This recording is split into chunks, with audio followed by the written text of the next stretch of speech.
तो दोस्तों आज की क्लास में आप सभी को बताएंगे सौर मंडल किसे कहते हैं और इसको एकदम आसान भाषा में आप सभी को यहाँ पे समझा देंगे क्या होता है सौर मंडल किसे कहते हैं। तो सौर मंडल उसे कहते हैं कि सूर्य, 8 ग्रह, उपग्रह तथा कुछ अन्य खगोलीय पिंड जैसे क्षुद्र ग्रह एवं उल्का पिंड मिलकर सौर का निर्माण करता है। क्या होता है सौर मंडल का निर्माण करता है, उसे हम सौर परिवार का नाम देते हैं, जिसका मुखिया जो होता है वो सूर्य होता है। क्या होता है जिसका मुखिया जो है वो सूर्य होता है। तो आपको एक आसान तरीके से बताते हैं यहाँ पे कि एक मुखिया यानी पंचायत जो होती है उस पंचायत में क्या होती है मुखिया, मुखिया के अंडर में क्या होता है मुखिया को मान लीजिए यानी सूर्य, सूर्य के यानी मुखिया मान लीजिए। क्या होता है सूर्य को अगर मुखिया मानते हैं आप तो उस सूर्य मुखिया के अंडर में आने वाले सभी जो होते हैं वो ग्रह जो है वो एक पंचायत का निर्माण करता है। तो जैसे कि मुखिया अगर हो गए तो मुखिया के अंडर में क्या आता है वार्ड आता है, समिति आता है और उसके बाद क्या आता है सरपंच आते हैं और पंच आते हैं। तो यही सब मिलकर आपको एक पंचायत का निर्माण करता है। उसी प्रकार यहाँ पे सौर मंडल का निर्माण करने के लिए सबसे पहले क्या जरूरी है,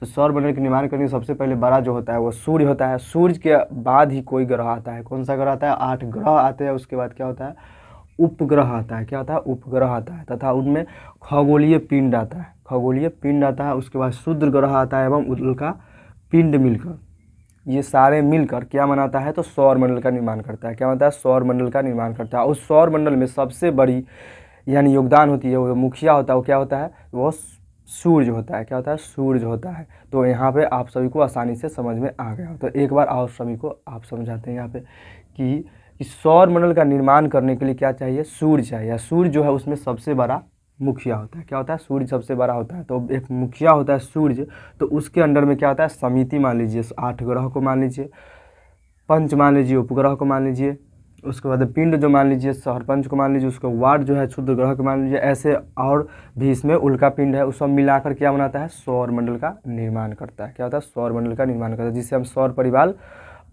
परिवार का मुखिया कहता है सूर्य को।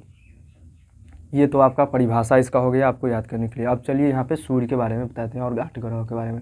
तो हमारे सौर मंडल में जो है 8 ग्रह है। क्या है 8 ग्रह है। 8 ग्रह का आपको अगला ग्रह में आपके चैप्टर में बताएंगे यहाँ पे। तो 8 ग्रह है, उसमें सबसे बड़ी ग्रह पूछेगा ऑब्जेक्टिव में या कोई भी सवाल में, तो सबसे 8 ग्रह में सबसे बड़ी ग्रह जो होता है वो क्या होता है, 1 नंबर में आपको यहाँ पे बताएंगे बृहस्पति जो ग्रह है, बृहस्पति सबसे बड़ा ग्रह है। क्या सबसे बड़ा ग्रह है, सबसे बड़ा ग्रह है। और इसमें छोटा ग्रह जो है, यही 2 सवाल इसमें पूछा है। छोटा ग्रह के बारे में कहेगा तो यहाँ हो जाएगा बुध ग्रह जो है वो सबसे छोटा ग्रह है। क्या सबसे छोटा ग्रह कौन सा ग्रह है, तो बुध ग्रह सबसे छोटा ग्रह है। तो छोटा ग्रह जो हो गया बुध ग्रह हो गया। यहाँ पे ग्रह के बारे में आपको बताएंगे। उसके बाद आता है यहाँ पे लाल ग्रह पूछेगा, चमकीला ग्रह पूछेगा। तो चमकीला ग्रह कौन सा है, तो शुक्र जो है वो चमकीला ग्रह है। क्या है चमकीला ग्रह है। शुक्र जो है चमकीला ग्रह है। चमकीला चमकीला चमकीला ग्रह जो है ग्रह के बारे में बताया है।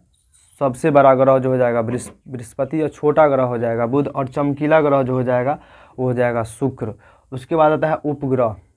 उपग्रह जो है उसमें उपग्रह में सबसे बड़ा उपग्रह कौन सा है, तो यहाँ पे होता है गैनीमीड। क्या होता है गैनीमीड जो है मीड वो सबसे बड़ा उपग्रह है। सबसे बड़ा उपग्रह कौन सा है, गैनीमीड जो है वो सबसे बड़ा उपग्रह है। उसके छोटा ग्रह जो होता है उसमें उपग्रह में सबसे छोटा ग्रह तो डीमोस जो होता है, डीमोज जो होता है वो सबसे छोटा ग्रह होता है। डीमोज जो है वो सबसे छोटा ग्रह होता है। ये हो गया आपका ग्रह के बारे में, ये हो गया उपग्रह के बारे में। तो उपग्रह में सबसे बड़ा ग्रह पूछेगा तो हो जाएगा गैनीमीड, और सबसे छोटा ग्रह पूछेगा तो हो जाएगा डीमोज। उसके बाद आता है कुछ अन्य खगोलीय पिंड आता है। उसके बाद आता है क्षुद्र ग्रह। तो क्षुद्र ग्रह में आपको सबसे बड़ा ग्रह पूछेगा तो क्षुद्र ग्रह में सबसे बड़ा ग्रह जो होता है सेरेंस होता है। कौन सा होता है, सेरेंस जो है सबसे बड़ा उपग्रह होता है। सेरेंस जो है सबसे बड़ा उपग्रह था। उल्का पिंड के बारे में, तो उल्का पिंड के बड़े चट्टान होती है और वह सौरमंडल में रहती है। वो चट्टान जो है वहाँ पे घूमी रहती है, यानी घूमती रहती है अपने अक्ष पे।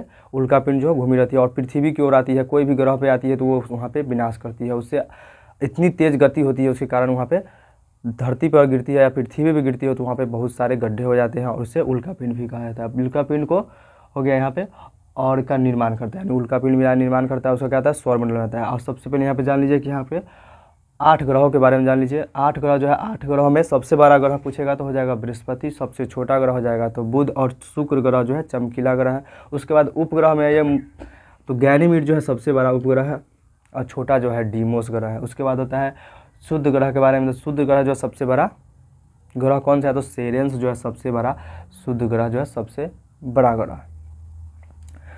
तो आप सभी को इस चैप्टर में समझ में आ गया हो। तो अगला चैप्टर हमारा आने वाला है ब्रह्मांड के बारे में आप सभी को बताएंगे। तो शशि द स्टूडेंट को सब्सक्राइब कीजिए और एनसीईआरटी के सभी ज्योग्राफी का सवाल था, ये ज्योग्राफी होगा, हिस्ट्री होगा, आप सभी को यहाँ पे आसान भाषा में समझाएंगे। तो चलिए मिलते हैं नेक्स्ट वीडियो में। शशि द स्टूडेंट को सब्सक्राइब कीजिए।